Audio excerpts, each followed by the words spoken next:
Hello my lovelies, welcome back to my channel. I'm sorry that I look like I've been dragged through a bush, but today's video is a very special video. It is nothing to do with my Slaughter Sunday with Sally, and I'm bringing this case to you because we had a development this morning and I wanted to talk about that basically. So, hello, if you don't know me, my name is Sally, and what I do here is I research the crap out of cases, true crime cases. Normally I can never say crime and it's really annoying, and then I come on here and I talk about them, and that's basically what it is. Sometimes I will do conspiracy theories or urban legends, just depends how the week takes me. Again, I want to apologise for this, but this is where we're at and I really wanted to do this case. So I'm going to stop now and I'm just going to jump straight into this. Today I'm going to talk about the case of Bobbie Jo Stinnett. I'm sorry if I'm saying that wrong. Bobbie Jo was a 23-year-old woman who was pregnant with her first child, and she was brutally murdered in her own home, and her baby was cut out of her and stolen by another woman. Now, on the 13th of January this year, so today, I am filming this video today. Today is the 13th of January. I don't know when it's coming out to you. I'm hoping it's going to come out today. But you know, I've got kids and I've got stuff that I need to do. On the 13th of January at 1:31 AM, the person that killed Bobbie Jo and stole her baby was executed in Indiana. Now, this opens a whole can of worms in terms of executions and death row, and we will get to that, but let's just hold on for 1 second, okay? The person that was executed for this crime, her name is Lisa Montgomery. Now, I know a lot of people have heard of her. I mean, it's all over social media today what's happened. A lot of the younger people don't know about the crime and etc. and all the stuff behind the crime. So that's why I'm releasing a video. And it's a really heinous crime, but there is a lot to it and there's a lot to unpack in this case. But in order to find out why Bobbie Jo ended up the way she did, we do need to take a look at Lisa Montgomery. And I'm going to do a little bit on her background. I know that some people in my comment section don't like that, and that's fine. I'm not being sympathetic towards the murderer, I'm just giving background so people know when I'm talking later about the court hearing and the court proceedings, people know what I'm talking about.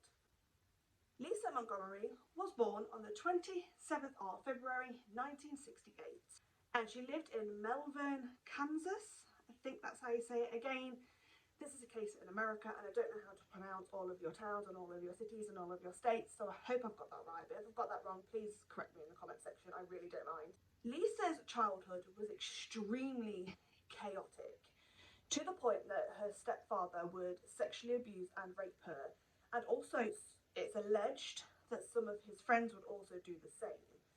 When Lisa was about 14, her mother actually found out about this said abuse, and rather than being a supportive mother and getting her daughter help, she held a gun to her daughter's head and threatened her and basically told her to keep her fucking mouth shut. I mean, Lisa actually got married by the time she was 18, and many people think that she got married because she was trying to escape the abuse that she was dealing with at home. I can tend to agree with this. I can see somebody doing that to try and get away from the disgusting abuse that she was getting at home. I can imagine that she was looking for an escape, and maybe this marriage was that escape for her initially. During this marriage, Lisa had 4 children with her first husband, but again, allegedly, this marriage was also very abusive.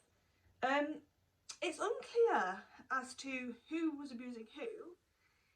From what I can see, there's reports on both sides that both were quite abusive.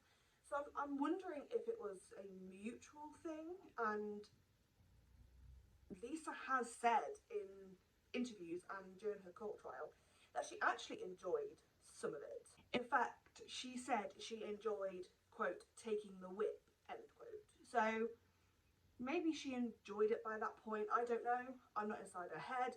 None of us know. All we can do is sit here and just speculate on what we hear. So maybe she did, maybe she didn't, I don't know. Either way, that marriage ended in divorce, not surprisingly. After having her 4 children, by 1990, Lisa had decided that she would have her tubes tied. Now what this is it's a procedure, it's a common procedure that women can have to stop them getting pregnant. They tie the fallopian tubes off at the ends, from what I can gather, and it stops sperm entering into the egg so women can't get pregnant. This may not seem very important right now, but trust me, it is extremely important. There's 10 years of sort of not knowing really what Lisa was doing, what she was up to. She was raising her children, she was still living in Melbourne in Kansas. But by 2000 she'd met another man called Kevin Montgomery, and she married him that year. Kevin again is very important to this case. It's unclear as to whether he knew what his wife was doing. Again, we can only speculate. Personally, in my opinion, don't judge me, but in my opinion, I think he had no idea, and he's also a victim in this. She never told Kevin, according to him, that she had had her tubes tied. So I think Kevin did want to have children, and she obviously couldn't have children. And there is a lot of stories and allegations out there saying she would pretend to be pregnant on a regular basis, and then something would happen and she would lose the baby. I don't really know why she did this. There is a condition, I'll put it on the screen because I can't pronounce it, but again, this would be something that would come up later in court, so I will touch on that again later. I don't understand it myself. I've never faked a pregnancy, so again, I can only speculate, and I know I've said that about 6 times in this video, but that is all we can do really. By the time 2004 came around, Lisa had been pretending to be pregnant for about 8 months actually by this point, and it was coming to the point where she would need to give birth. So she was stuck now. Also in 2004, Lisa, who was now living with Kevin because they were married, joined a chat room called Ratty Chatty. Now what Ratty Chatty is, it is a chat room where people could talk about a specific breed of dog which is called a rat terrier, and I'll put the picture on the screen because I didn't know what a rat terrier was until I saw this. And people would talk about them, and sellers and breeders would actually also go in this chat room to try and sell puppies and to earn an income. And this is exactly how Lisa Montgomery made that fateful meeting with Bobbie Jo Stinnett. Bobbie Jo and her husband Zeb were also a part of this chat room, and the reason they were part of this chat room is because they were breeders and they had a home business where they would breed rat terriers and different types of dogs, and they would sell them on to get some more income because they both already had jobs. But by this point, Bobbie was pregnant. She was 8 months pregnant, and she was really pregnant. She was due to have a little girl in January, December. And so the couple needed to bring a little bit more income in so they could support their growing family. It is said that Zeb and Bonnie were very much excited for the birth of their daughter. They had met in high school, they were high school sweethearts, and they married the year previous to her becoming pregnant. And as I say, they got pregnant and they were very, very excited, and they couldn't wait to welcome their little girl into their family. Bobbie Jo and her husband lived in Skidmore, Missouri, and that is approximately a 3 hour, 2.5, 3 hour drive from where Lisa was living at the time. I also do need to point out that Lisa and Bobbie Jo did begin a online friendship, I think you could say. Lisa had discovered that Bobbie Jo was pregnant, and Lisa had told Bobbie that she was also pregnant, and they were due at approximately the same time, and they would talk about baby stuff and being mothers, and it was just a very exciting time, and the girls seemed to bond over this moment in their life, so they did become online buddies. Lisa, who used an alias of Darlene Fisher, then started to take an interest in the puppies that Bobbie Jo and her husband Zeb were selling from their at-home business. She told them that she was interested in getting a puppy and could she come and take a look at one and maybe buy one from them. Bobbie Jo, being the businesswoman that she is, was happy to do this and invited Lisa to come to her home to look at the puppies, maybe buy one that day. We don't really know. I haven't actually seen the emails myself, so I don't know. But they made an arrangement for Lisa to travel to Skidmore to see these rat terriers. Obviously, just a little bit of a for your information kind of thing. Obviously, we know that Lisa Montgomery wasn't pregnant. She couldn't get pregnant. It was obviously a faked pregnancy. And she was getting to the point that she was starting to panic because she needed a baby. So we know this, but poor Bobbie obviously didn't, and she trusted her and invited her around. Before it comes up in my comments when people are like, oh yeah, he murdered her, and all that kind of stuff, that's why, okay? So, on the 16th of December, Lisa left her home and travelled the approximate 2.5 to 3 hours journey to Bobbie Jo's home. She knocked on the door, Bobbie Jo let her in, and everything was going well. However, at some point, Bobbie Jo turned her back on Lisa, and Lisa decided that this would be her moment to pounce. She had bought a piece of rope with her and a knife, and she took the rope and she tried to strangle Bobbie Jo with it. This made Bobbie Jo go unconscious and collapse to the kitchen floor. Now this is the point when Lisa decides to take that kitchen knife and cut through Bobbie Jo's belly and basically give her an at-home unsterilised C-section. She cut this baby out of Bobbie Jo, which obviously would have woken her up because she was only unconscious, but Lisa didn't seem to be worried about this, and within minutes she had got that baby out and she'd fled from the home address. Unfortunately, Bobbie was bleeding out. She was dying alone on her kitchen floor after having her baby stolen from her womb. Later that day, Bobbie Jo's mother entered Bobbie Jo and Zeb's home and found her daughter laying unconscious on the kitchen floor, surrounded by a pool of blood. Her mother immediately rang 911 and she said, quote, "It looks like her stomach has exploded," end quote. Now that must be a really traumatic scene to walk in on for anybody, but then to walk in on your daughter, she comes across as she knew that the baby wasn't there, and obviously she was suspicious because there was blood everywhere. It just must have really been a troubling and awful experience. Bobbie Jo was taken to hospital where she was actually pronounced dead on arrival, and unfortunately on the 16th of December 2004 she succumbed to her injuries and she died. At this point, nobody knows where the baby is. Obviously when she arrived at the hospital, the baby wasn't there, and they could clearly see that the baby had been cut out of her with some kind of sharp object. The police immediately jumped into action looking for this baby. Their fear was this baby wouldn't survive because, one, the baby was premature by about a month and that can cause complications in itself. Two, the baby has been cut out without any medical care that they knew of. They didn't know if this person was a medical professional or not. So the person that cut the baby out could have injured the baby accidentally, or this person could injure the baby on purpose. Now, I've never heard of a case where a woman cuts a baby out of another woman and then hurts that baby. Normally what they're doing is they're cutting the baby out to raise the baby as their own, because this isn't the first time we've heard of this kind of case. I can't remember the names and I forgot to look them up, but I've heard of about 3 or 4 cases within the past 20 years where women have cut babies out of other women to raise them as their own. But anyway, the police tried to launch an Amber Alert for a baby, which was initially dismissed because there has never been an Amber Alert for a baby that was basically unborn, but it was born.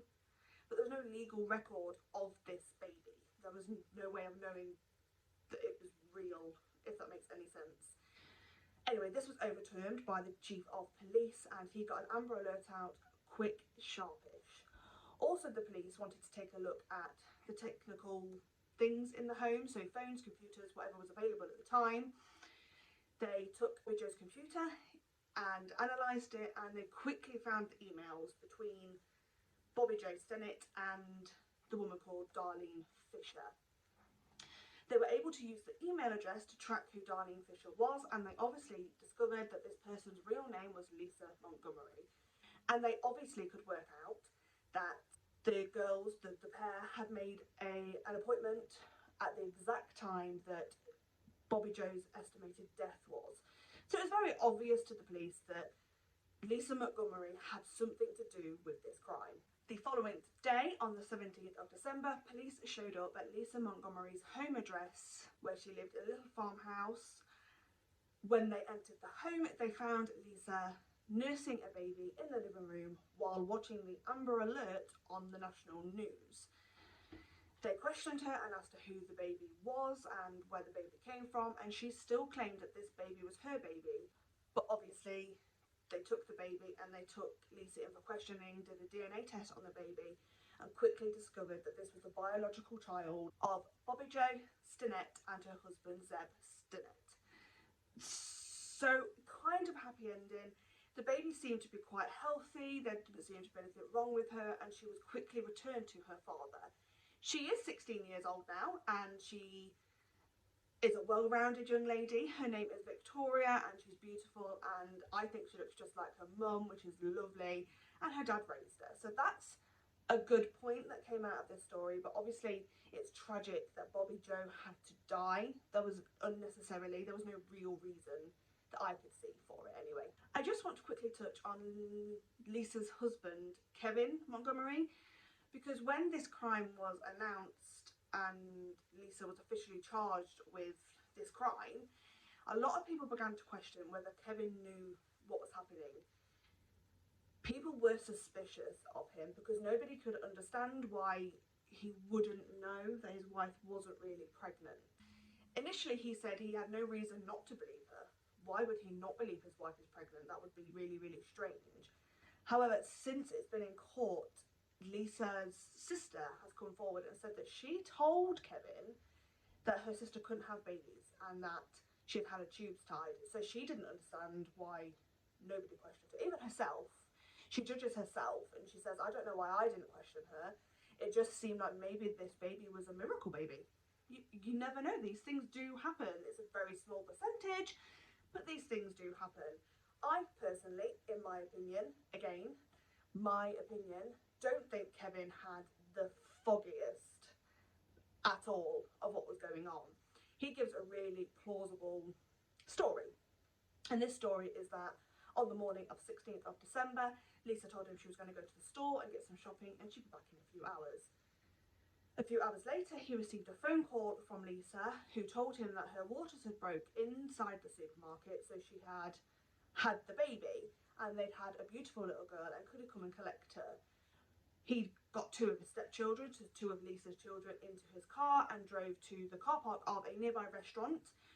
And when he arrived, Lisa was holding a baby girl in her arms while she sat in her red truck. And he had no reason to believe that this was fake.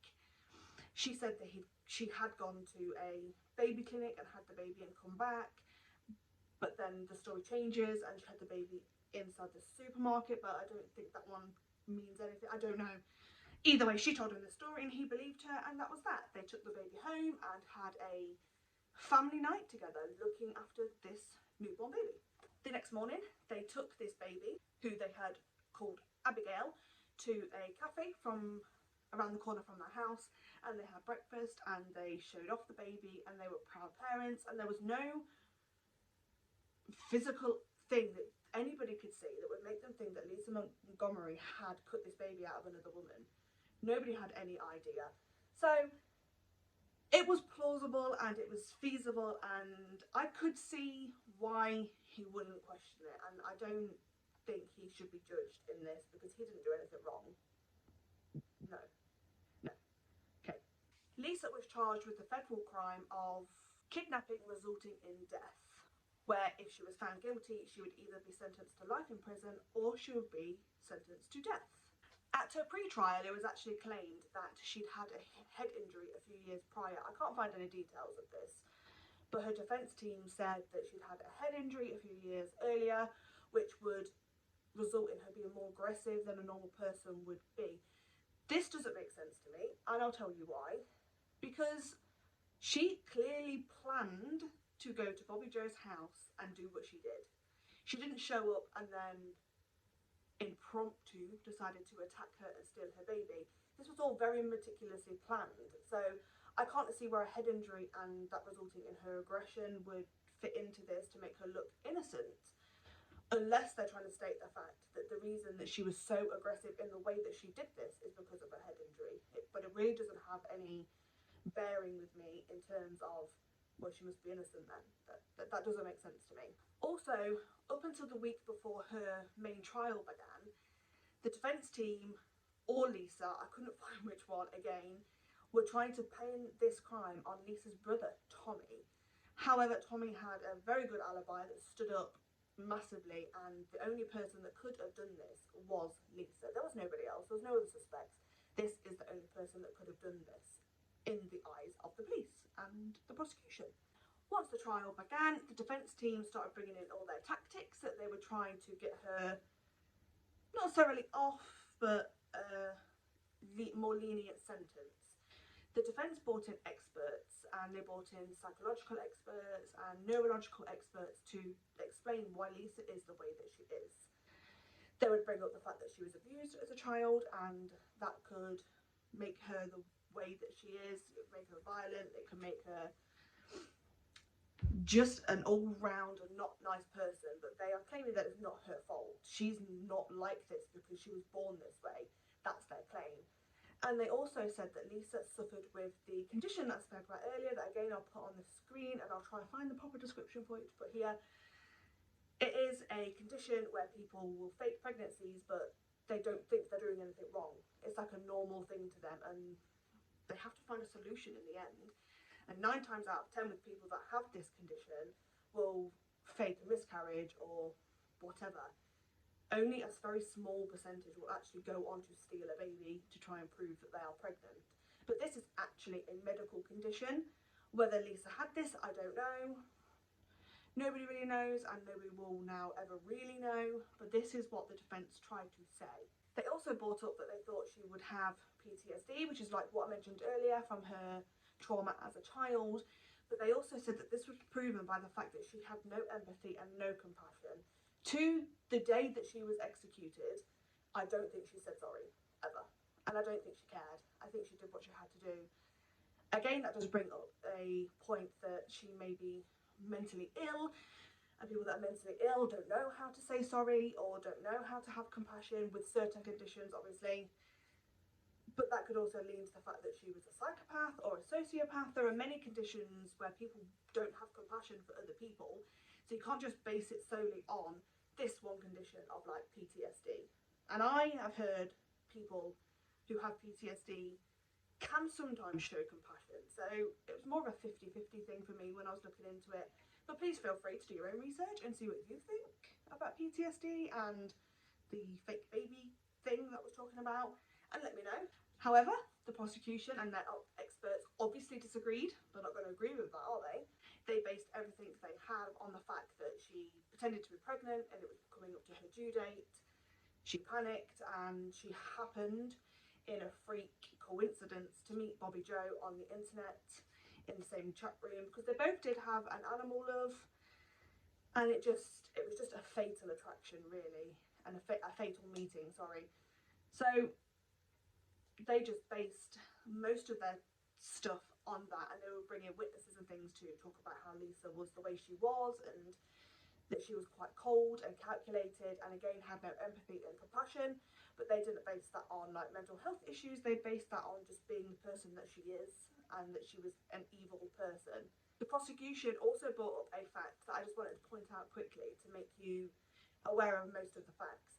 That when Lisa was pregnant and she was telling her friends and her family and her husband that she was going to have another baby, she even went as far as printing off a sonogram picture off the computer and editing the details to contain her details. So she had this sonogram picture of a random person's baby with all of her medical details on it, and her name and her date of birth, all that kind of stuff on it. And her friends and family and her husband said that this was very convincing, very convincing. I do want to pick up on the fact that many fathers, when they're going to have a child, and I think this was Kevin Montgomery's first child, like to attend the appointments. So I'm interested to know why he didn't, and whether Lisa was trying to push him away or whether he just didn't go. I don't know. Again, it was probably, in my opinion, it was probably Lisa making up excuses, and then she would have an appointment when he was out of town or something like that. I don't know, but I would be interested to find out what kind of excuses and things that she used, and I'd like to find out Kevin's full story as to why he thought his wife was telling the truth. All he ever says is, I had no reason to question her, which I can understand. I can understand that. On the 22nd of October 2007, Lisa Montgomery was found guilty of her crimes, and on the 26th of October 2007, the jury recommended the death sentence, and the judge agreed with this, and he did sentence her to death. She was then automatically taken to spend some time on death row waiting her execution date. This is not where this story ends. No. There was multiple appeals done by her defence. All of them were denied, and in March of 2012 the case had gone to the Supreme Court because the defence felt that the jury didn't know all the full details about Lisa's mental health and her childhood, so they had taken the case to the Supreme Court, but again they lost. There is then some time where they kind of meet and try and think of other things they can do, and eventually they hear that her execution date is set for the 8th of December 2020, so the December just gone. However, her defence team did catch COVID-19. That was prominently going around last year and is still with us to this day. So the judge decided to stay her execution. This created uproar in the online community, in her home community, in Lisa's home community, in USA really. People didn't understand why the defence team contracting COVID-19 would stop an execution. They couldn't get that around their heads. I did a little bit of research into this and found that on the date of an execution, the defence team is supposed to be present to make sure everything is legal and up to standards and all that kind of thing. So that's probably why initially they did the stay of execution. However, on the 23rd of December, another judge decided that this wasn't good. He apologised. He said, I don't know why I did this. And he set another date of execution for the 12th of January 2021. But this decision was actually looked at by another judge who said it wasn't in accordance to law, as another execution date wasn't legally allowed to be set during the time that a execution was already in a stay. So they were told they would have to wait to the 1st of January to get a new execution date. However, again, on the 1st of January 2021, 3 judges on a panel of the US Appeals Court vacated this and reset the execution date for the 12th of January 2021. However, on the 12th of January, just hours before Lisa was supposed to be executed, another judge granted another stay of execution. And this is because the defence team had pled the 8th, which is the 8th Amendment, which means that the government or the federal government aren't allowed to do high fines or punishments that don't seem fair from what I could see. I've tried to dumb it down for myself.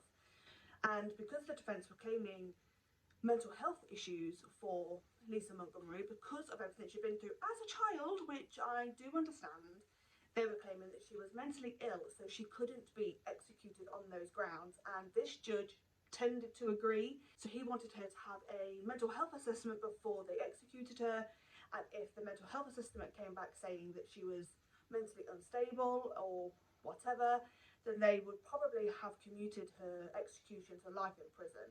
However, it never got to this point because just hours later, the Supreme Court voted against this by a vote of 3 to 6 in favour of execution, to have her executed straight basically after this hearing. But that led us into the 13th of January 2021, which is today when I film, and she was actually executed at the Terre Haute facility, I think that's how you say it, in Indiana. I don't know exactly what time the execution started. I can't find much of that information, but I do know that she was pronounced dead at 1:31 AM this morning, Indiana time. So when I woke up in the UK at 7 o'clock this morning, the news was all over, saying that she had finally been executed. I don't know what's going to happen next. Are the defence team going to claim that this was done unfair or unlawfully because she never got to have a mental health assessment? I don't know the laws in America in terms of executions. We don't have them in the UK, so I don't know what's going to happen with that, but it'll be interesting to see, I think. They obviously asked Lisa Montgomery if she had any final words, and she simply said no. She had no final words. So again, she wasn't even sorry. She couldn't even bring herself to say sorry for murdering this woman and stealing her baby. That to me is absolutely appalling. But when you think about whether she had mental health issues or not, it makes you sit down a bit and think. But again, we're not going to know because she was never tested properly and had a proper mental health assessment. So we don't know if she was mentally ill or not. So the question really is, did America just have justice and kill somebody who was very dangerous, or did they just kill a mentally ill person? That's a really big question for me, and it really, really concerns me, because if it turns out that they killed a mentally ill person, that really, really will be bad for America. It's not going to look good all around the world. So I don't know. I don't know if we'll ever find out, if I'm honest. After Lisa was pronounced dead, her defence team did release a brief, tiny little statement to the news and to the media. So I'm just going to read that quickly for you. And it said, quote, "The craven bloodlust of administration was on full display tonight. Everyone who participated in the execution of Lisa Montgomery should feel shame." End quote. That's really interesting to me. Because should they feel shame? I don't know. I don't know whether they should feel shame or not. Lisa Montgomery was the first woman in 67 years to be executed by the federal government. Apparently that's a big deal. Don't come at me in the comments, because I know that Aileen Wuornos, whatever her name was executed not that long ago, but she was executed by the state, not by the federal government, so that's the difference, before anybody says anything. Bobbie Jo's daughter, like I said earlier, is now 16. She's happy, she's healthy, she's living her life. Her husband is still sad. I don't know whether he was there to see the execution. I know he said on social media that he wanted to be, but because of COVID-19, I don't think he was able to. I don't know whether I could physically do that, but, you know, good luck to them. I hope they have a really good future. I hope this crime doesn't take too much away from them, and I know it's been awful. I just want to say that my thoughts are with you, and I hope you have a wonderful life, especially Victoria. I hope you have a wonderful life. And I'm really sorry about how your mother died. It's absolutely tragic. Although this case is a big one, I do want to talk quickly about the death penalty in America. I want your honest opinions in my comments about what you think about the death penalty in America. Not just this case. There are many cases where people are executed. In 2020 alone, 17 people were executed. Many people that I've seen on social media don't even think of this as an execution. They think of this as a murder, and they don't understand. It's kind of ironic that somebody that murders somebody else is then murdered by the state or by the federal government. It doesn't seem to make sense. I kind of get that. I do. I will be honest, and I do not like the death sentence. I don't think it's humane. I don't think it's appropriate. I just don't enjoy it. I don't enjoy taking somebody's life, well, even if they've done something absolutely horrendous. I just don't think we should be able to play God, essentially. And I don't think that killing somebody else makes up for them killing somebody. I don't get it. I don't understand. If I have any American followers, please let me know why. Is there something I'm missing? Just let me know. I just don't understand it. That's all I'm going to say. I've said that I don't agree with it. That's fine. That's my opinion. If you don't agree with my opinion, that's great. That's fine. You don't have to agree with my opinion. I'm not asking you to. I'm just sharing my opinion like everybody else does on social network platforms. Please, please, please don't attack me. It's just my opinion. Doesn't mean I'm right. Doesn't mean I'm wrong. Again, it's just my opinion. Leave me alone. Don't come at me. Do not fight me. Okay. So yeah, that was my special video for today. I hope you enjoyed the video. It's a hard one. It's difficult. Hearing about executions in this day and age is still very strange for me. A lot of them aren't publicised as much, I don't think. It depends on the type of crime, the type of person. That's my video for today. Again, I hope you enjoyed. Please remember to subscribe to my channel, like, comment, share your views with me, and if you see my video over on my other social medias, please remember to like, comment and share. I'd really appreciate it. I also now have a page on Facebook called Passion of Crime. Please look it up, give it a like. I update on there as much as I can, sometimes 2-3 times a day. It's normally current news, but I do some of the old cases and just pop them up on there for people to have a look at. Sometimes I will announce new videos that are coming up, so if you want to check that out, please do. I'd really appreciate it. So that's it. Have a lovely day, whatever you're doing. Please remember to think of the victims of crimes and keep everybody in your thoughts. Stay safe. Don't kill anybody. I love you guys. Bye. Thank you.